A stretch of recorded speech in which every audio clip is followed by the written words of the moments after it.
Steve talked about a number line, which is a one-dimensional object. I'm going to put two number lines together to create what we call the coordinate plane. In particular, I'm going to look at the Cartesian coordinate system, which is just another name for the coordinate plane, and some definitions that go along with it. And then we're going to plot some points. So let's start by looking at the coordinate plane and some of the definitions. So as I said, the coordinate plane is made by putting two number lines together. They're going to intersect at a right angle at the point where we locate 0 on each of the number lines. The rectangular coordinate system is another name for the coordinate plane. Notice that on this rectangular coordinate system, my number lines have letters next to them. This is what we do with coordinate systems so that we can refer to the number lines. And in fact, we call them axes. So in this case, I have both an x-axis and a y-axis.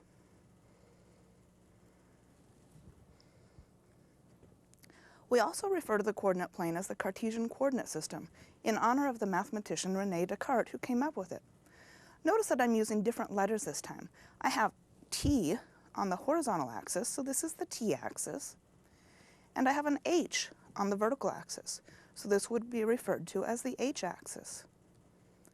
We do this a lot in applications. For instance, we might be plotting something where h represents height and t represents time, and height might be dependent upon time. In the coordinate plane, we have 4 quadrants that we talk about. We start in the upper right-hand corner, and we call this quadrant 1. Then we work in a counterclockwise direction. So we have quadrant 2, quadrant 3, and quadrant 4. Another thing that we talk about with the coordinate system is the origin. This is the point where the two axes intersect. The origin does not lie in any of the 4 quadrants. We're going to look at ordered pairs to be able to locate points in our coordinate system. We need 2 numbers in our ordered pair to locate the point. Something that you might think of as an analogy here is a road map. For instance, Thomas guides have one direction labeled with numbers and another direction labeled with letters. So you might be referred to C7 in order to locate a particular road. With the coordinate plane, we're going to be working with 2 numbers, and those numbers are going to correspond to the numbers on the axes. In this case, we have the t-axis and the h-axis. When we write our ordered pairs, we're going to take the number from the t-axis and list that first, and the number from the h-axis and list that second. We'll refer to these numbers as the t-coordinate and the h-coordinate. So let's go ahead and plot some of these points using these ordered pairs. So here's 4 points that I want to plot. Notice this time the letters on my axes are x and n. So when I'm looking at these ordered pairs, they're going to look like x, n. In other words, I'm going to start with the x-coordinate, and the second number will be the n-coordinate. So if I want to plot the point -1, 3, -1 is the x-coordinate. So I start by going to -1 on the x-axis. The 3 is the n-coordinate, so I need to move up 3 units parallel to the n-axis. And this is the point -1, 3. If I want to plot the point -2, -4, now -2 is my x-coordinate, so I need to go to -2 on the x-axis, and then -4 tells me to move down 4 units parallel to the n-axis. So this is the point -2, -4.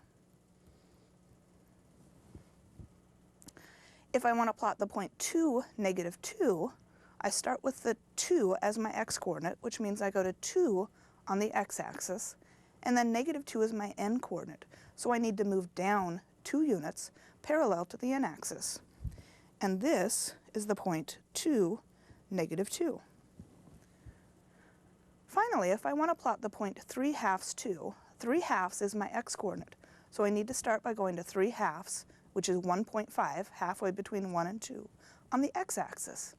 2 is my n-coordinate, so I need to move up 2 units parallel to the n-axis. And this is the point 3/2, 2. Now let's go back and talk about the quadrants in which these points lie.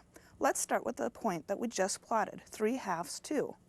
Both of the numbers in this ordered pair are positive. That's always the case for ordered pairs in the first quadrant. So we say that 3/2, 2 lies in quadrant 1.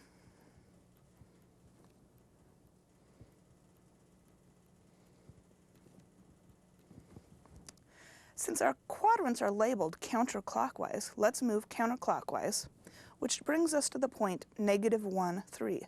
-1, 3 lies in quadrant 2.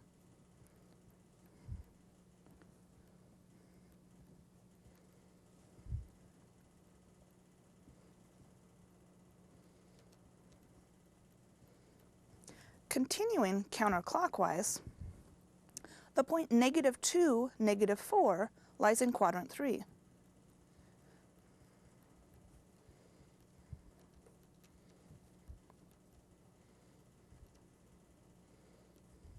And finally, the point 2, -2 lies in quadrant 4.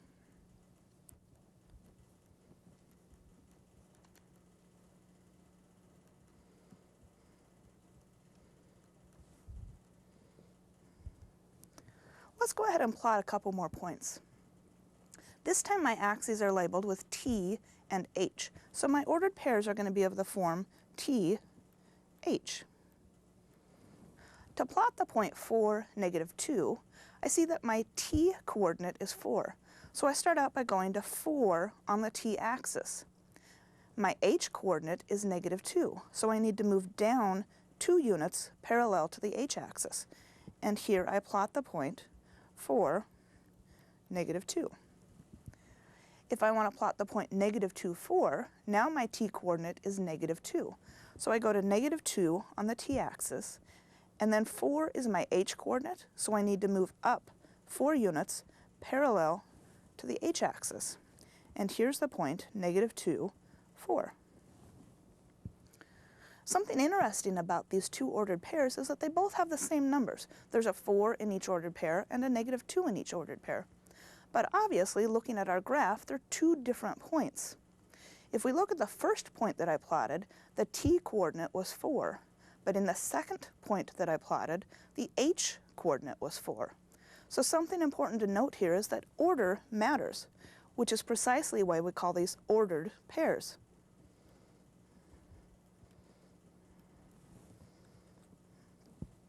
Let's plot a few more points. This time my axes are labeled with X and Y, so my ordered pairs are of the form X, Y. If I want to plot the point 0, 0, my X coordinate is 0, so I start at 0 on the X axis, and my Y coordinate is also 0. That tells me that I don't need to move up or down. I just plot a point right here at 0 on the X axis. So this is the point 0, 0. And this is the ordered pair that we refer to as the origin. 0, 0 is the origin. The origin does not lie in any of the 4 quadrants. If I want to plot the point 3, 0, now my X coordinate is 3. So I start by finding 3 on the X-axis. The 0 for my Y coordinate tells me I don't have to move up or down. I just plot a point right here at 3 on the X-axis. This is the point 3, 0. Notice this point lies right on the X-axis. It doesn't lie in any of the quadrants.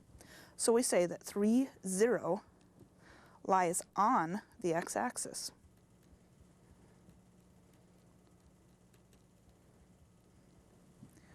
Next, I want to plot the point 0, -4. This has an X coordinate of 0, so I start out at 0 on the X-axis, and a Y coordinate of -4, which tells me to move down 4 units along the Y-axis. So this is the point 0, -4. The point 0, -4 does not lie in any of the quadrants. We say that 0, -4 lies on the Y-axis.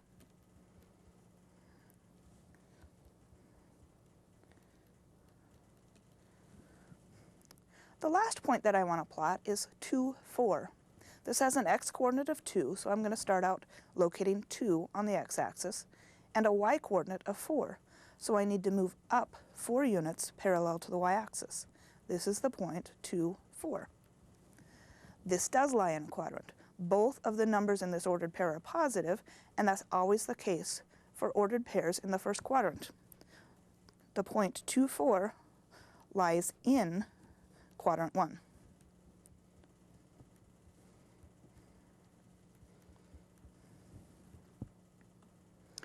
In my next example, I have some ordered pairs that are already plotted for me. I want to find the coordinates of the points that are shown in this graph. The axes are labeled with x and y, so the ordered pairs are of the form x, y. Starting in the first quadrant, let's find the coordinates of this point. This point lies directly above 2 on the x-axis, so the x-coordinate is 2. It lies directly across from 1 on the y-axis, so the y-coordinate is 1. Now let's look at this point on the y-axis. It lies directly above 0 on the x-axis, so the x-coordinate is 0, and the y-coordinate is 4. In fact, any point that lies on the y-axis is going to have an x-coordinate of 0. Continuing along counterclockwise to this point in quadrant 2, this point lies directly above -2 on the x-axis, so the x-coordinate is -2. It lies directly across from 2 on the y-axis, so the y-coordinate is 2. Now let's look at this point on the x-axis. It's exactly at -3 on the x-axis, so the x-coordinate is -3. And it's directly across from 0 on the y-axis, so the y-coordinate is 0. Any point that lies on the x-axis has a y-coordinate of 0. Now let's go to the point in the third quadrant. The first thing I notice about this point is that it doesn't lie right on the corner of a grid. So I'm going to have to estimate the coordinates of this point. If I look up to the x-axis, this looks like it lies between -3 and -2. Looks like about halfway between -3 and -2, so I'm going to estimate the x-coordinate as -2.5. If I look directly over to the y-axis, it looks like this point lies between -3 and -4, closer to -3 than to -4. I'm going to estimate the y-coordinate as about -3.25. Finally, let's look at this point in the fourth quadrant. This point lies directly below 4 on the x-axis, so the x-coordinate is 4. It also lies directly across from -3 on the y-axis, so the y-coordinate is -3. For my last example, I want to draw a line segment from the point 110 to the point 230. Notice that I'm starting here with just a blank piece of graph paper, just as you would be if you were doing a problem like this. I need some axes, and I need some scales on my axes.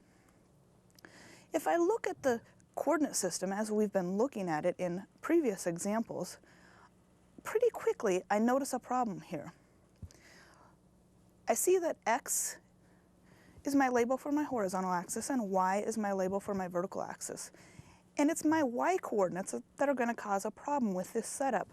Look at my y-coordinates in the points. I have a y-coordinate of 10 and a y-coordinate of 30. But the largest number on my y-axis is 6, so there's no way I'm going to be able to plot either of these points. So let's go back to my blank piece of graph paper. I need to set up my own coordinate system. Something that I notice about these 2 points is that both coordinates in both points are positive.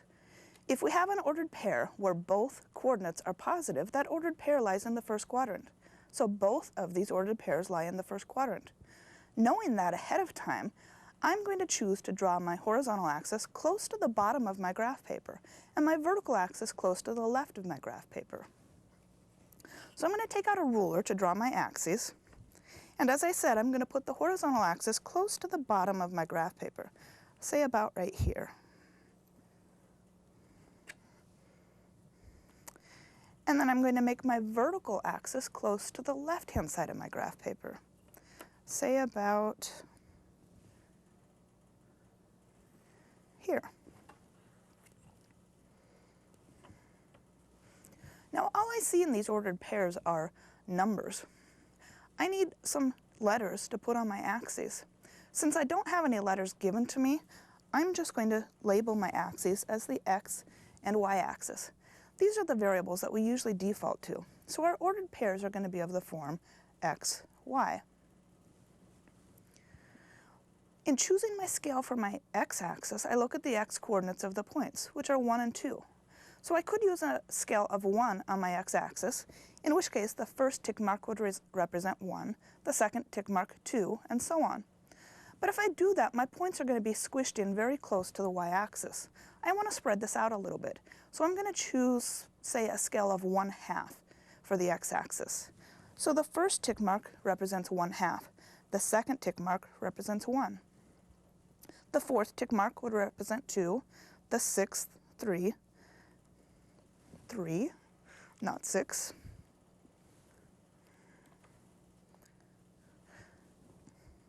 The eighth tick mark would represent 4, and so on. Now this scale is definitely not going to work for my y-axis. My y-coordinates, remember, are 10 and 30. I need to choose a y-scale so that the numbers 10 and 30 show up on my y-axis. I'm going to try a scale of 5 for my y-axis. So the first tick mark represents 5, the second 10, the fourth then would be 20, the sixth would be 30, the eighth would be 40, and so on. Now to plot the point 110, my x-coordinate is 1, so I locate 1 on the x-axis, and then move up 10 units. Here's the point 110. For the point 230, my x-coordinate is 2, so I locate 2 on the x-axis, and then move up 30 units. Here's the point 230. Now my directions tell me to draw a line segment between these 2 points. So I'm going to get out my ruler again and connect these 2 points with a line segment.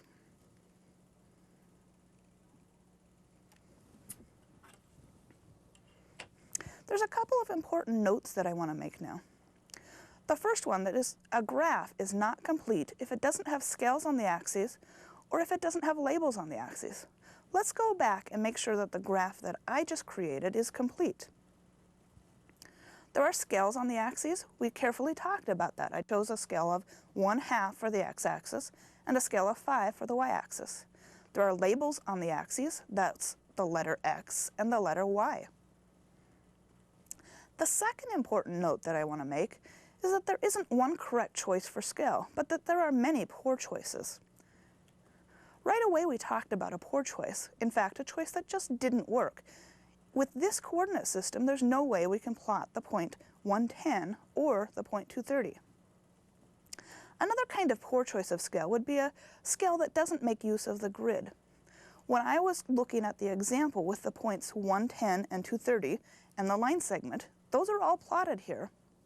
But notice, they're all very close to the origin. They're in the first quadrant, and my second, third, and fourth quadrants are empty. Before I chose where to draw my axes, I made a note that my 2 points were in the first quadrant. So I chose to set up my coordinate system so that it mostly showed the first quadrant.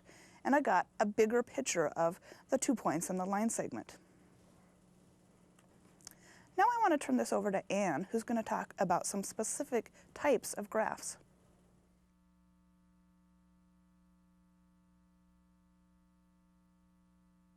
Hi. In this part of the lesson, we're going to look at 5 different types of graphs and talk about getting information from the graphs. We're going to look at scatter plots, line graphs, the graphs of functions, which are really the types of graphs we'll be studying the most in algebra class, pie charts or circle graphs, and finally, bar graphs. So let's start with scatter plots.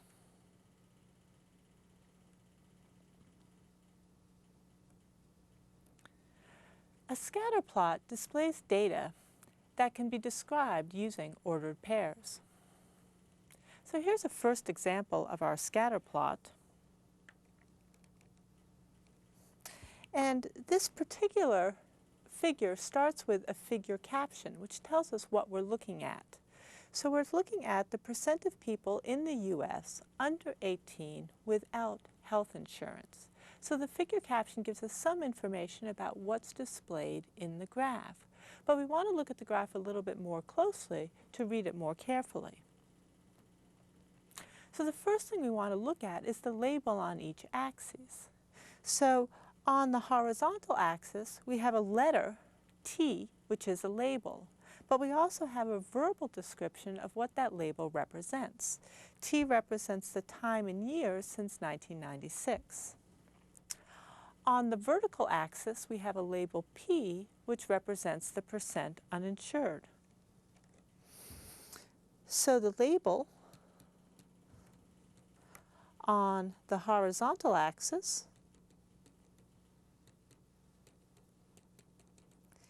is T, representing time since 1996. And the label on the vertical axis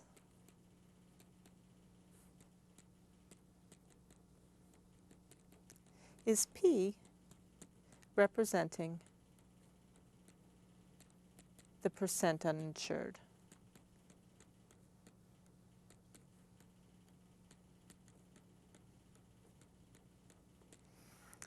Now, the next thing that all graphs need are a scale.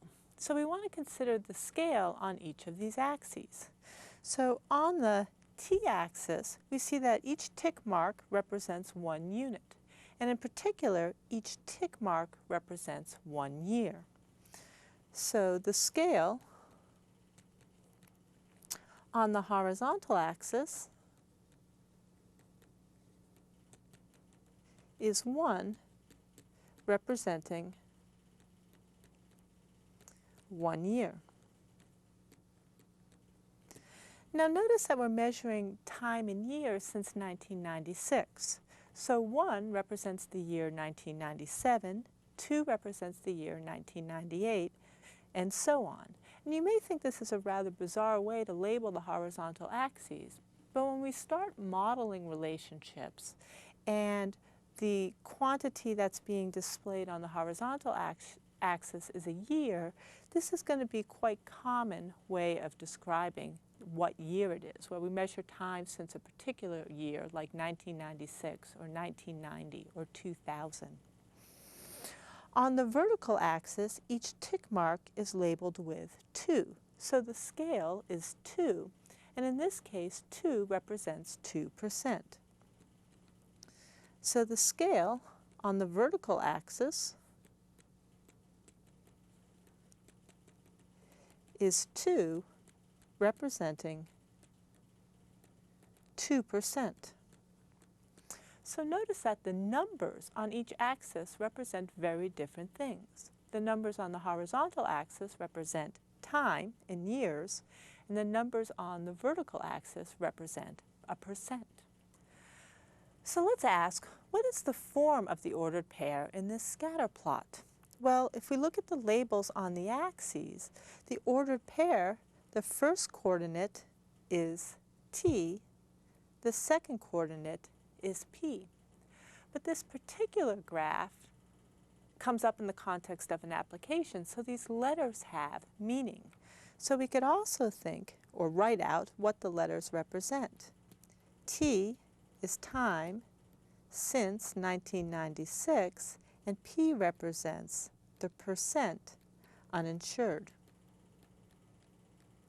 So when we consider an ordered pair on this graph, the first coordinate tells us the year.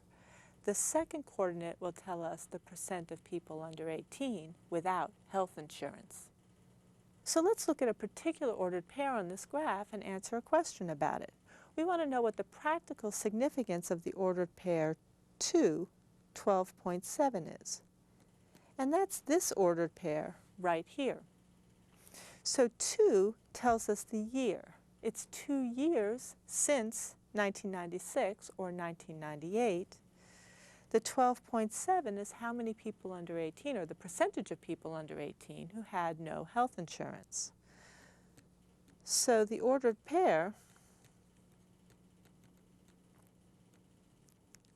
to 12.7 tells us that in 1998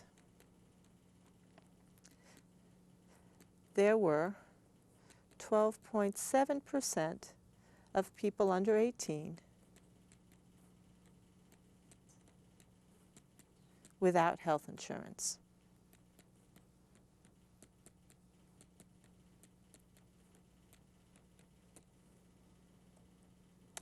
Now let's look at a line graph. Now when we look at the figure caption for this line graph, we see that we're looking at exactly the same data. This is the percent of people in the U.S. under 18 without health insurance. The only difference is that in this graph, the ordered pairs that were plotted in our scatter plot have now been connected by line segments. So line graphs are scatter plots in which the plotted points left to right are connected by line segments. These line graphs show trends. So if we go back to our line graph, we can see that over the first few years, the percent of people under 18 without health insurance decreased, but then we see an increase and finally another decrease. The line graph is just emphasizing this trend. So the question we're being asked here is, did the percent of people under 18 with no health insurance decrease each year? And we can see that the answer to that question is no, because there is an increase between t equals 3, or 1999, and t equals 4, or the year 2000. So no, the percent of young people without health insurance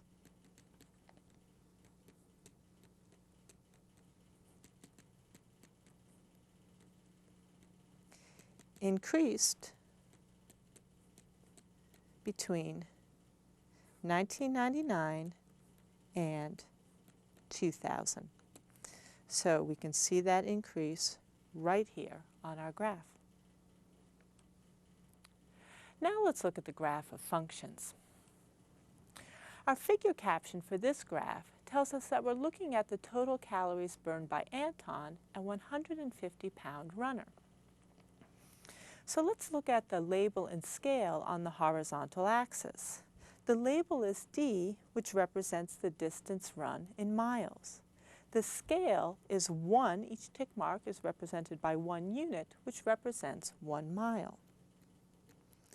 So the label on the horizontal axis is D, representing distance run.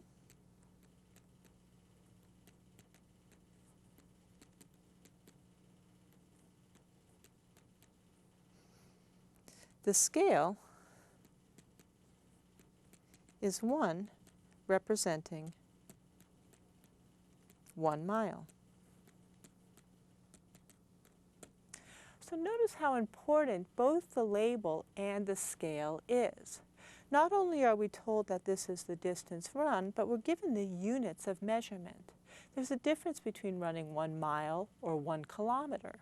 So the labels and the scales we're using on the axes are very important and give us important information. Let's look at the vertical axis. On the vertical axis, we have a label of C, which represents the total calories burned. And notice the numbers here. Each tick mark does not represent 1, but each tick mark represents 100, which is 100 calories. So the label on the vertical axis is C, representing the total calories Anton burned.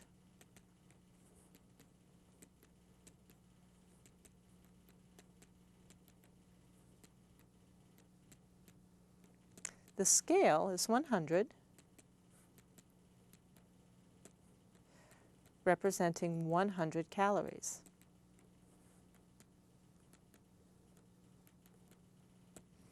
So notice again that 1 tick mark on the horizontal axis is just 1 mile. 1 tick mark on the vertical axis is 100 calories.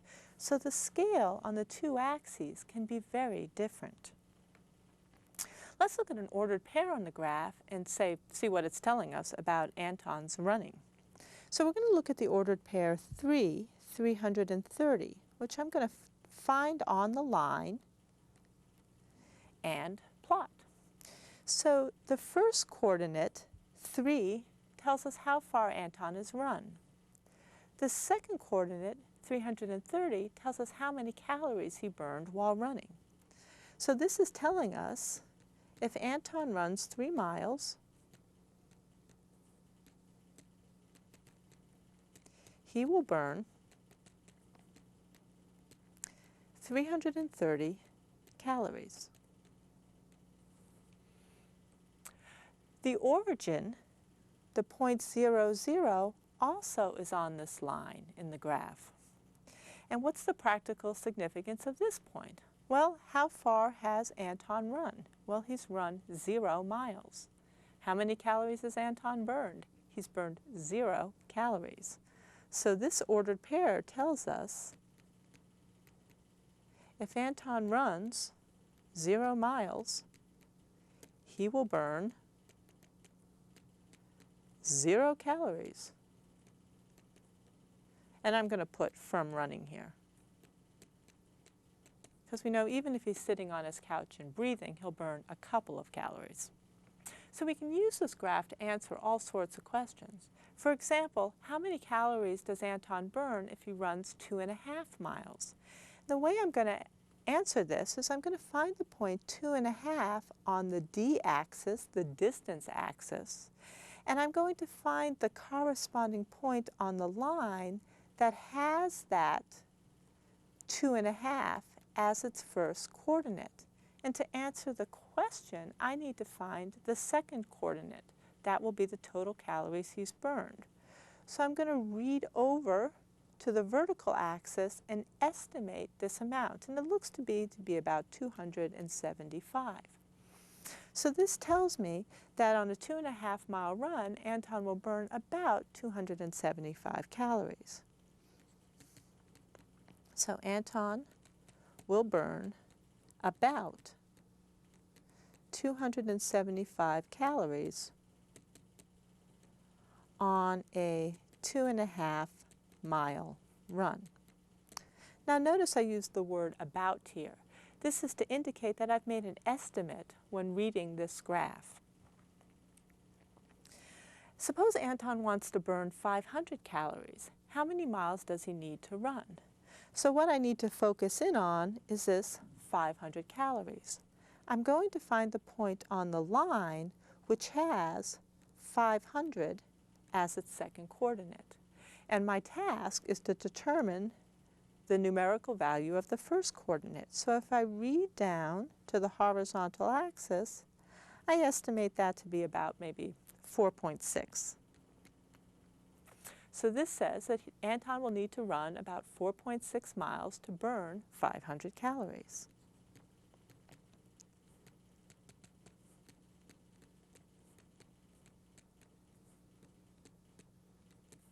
Again, I'm using that word about to indicate I've made an estimate from the graph.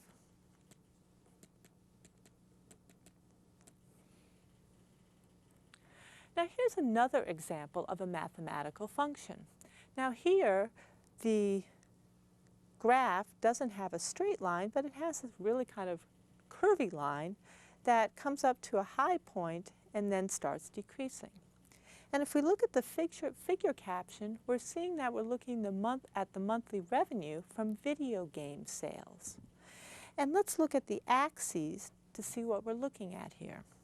On the horizontal axis, the label is T, which represents the time in months since the game was released. And notice the scale here is 5, and every other label has been marked. So here's 10 months since release, 20 months since released, etc. On the vertical axis, our label is M, and this represents the monthly revenue in thousands of dollars. So the scale on the vertical axis is 1, but it represents $1,000. So let's use this graph to answer some questions. For example, let's estimate the monthly revenue 10 months after the game was released. So if I look at 10 months on the horizontal axis, I want to find the corresponding point on the graph. And if I kind of read up vertically, I notice that the coordinates of this point are 10, 10. So let's answer the question. 10 months after the game was released, the monthly revenue was $10,000. So 10 months after the game was released,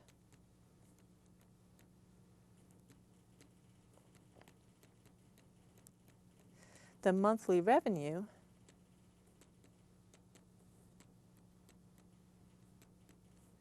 was $10,000.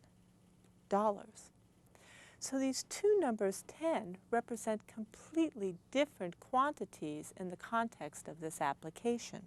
Also notice that this point 1010 is the high point on the graph. So this tells us that 10 months after the release of the game, the company's monthly revenues were at their highest or at their maximum. We're going to take just a couple of minutes to look at two other types of graphs. Pie charts are also called circle graphs, and you can certainly see why. When you look at this graph, it looks like a piece of pie cut into very uneven pieces, and it's also predominantly a circle. And the figure caption here tells us that we're looking at research areas at a public policy institute. So we have different research areas: engineering, other social sciences, physics and chemistry, and we're looking at the percent of the scientists who work in those particular fields. This is an example of a pie chart. So we can ask questions, for example, what is the field of study of the largest group of researchers? So we are literally looking at the largest piece of the pie, which belongs to physics and chemistry. So to answer the question, the field of study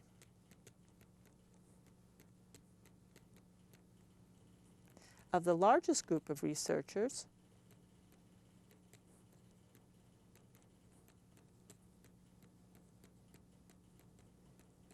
is physics and chemistry.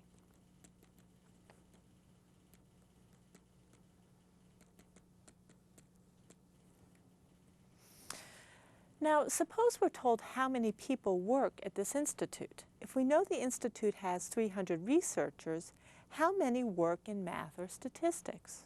Now, when we look at math or statistics, we see that 10% of the researchers work in math and statistics. But unless we know how many people work at the institute, we have no idea how many mathematicians and statisticians work at the research institute. But in order to answer this question, we just have to figure out what is 10% of 300.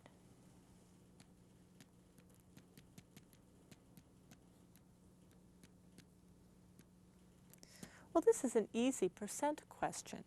10% of 100 is 10. So 10% of 300 would be 30. So 30 mathematicians and statisticians work at the institute.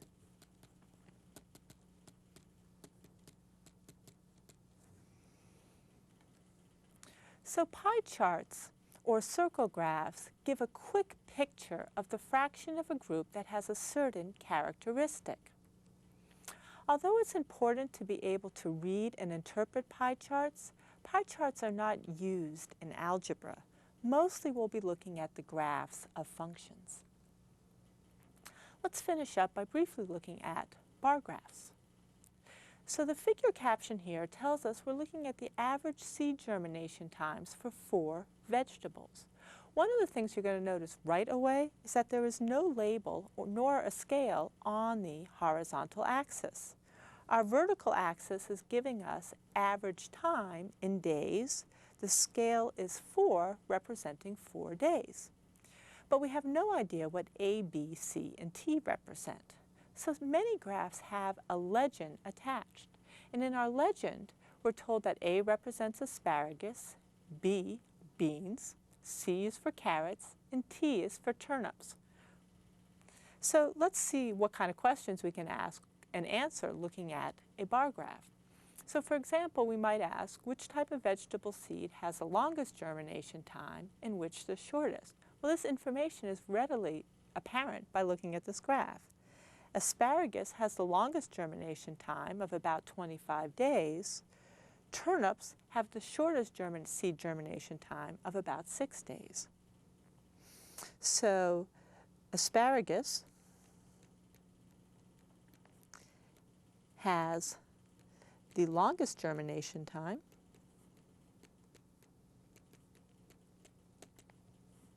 and turnips have the shortest.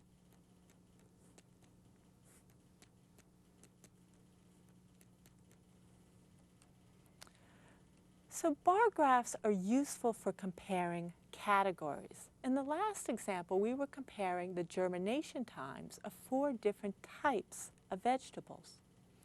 Again, although it's important to be able to read and interpret bar graphs are not used in algebra.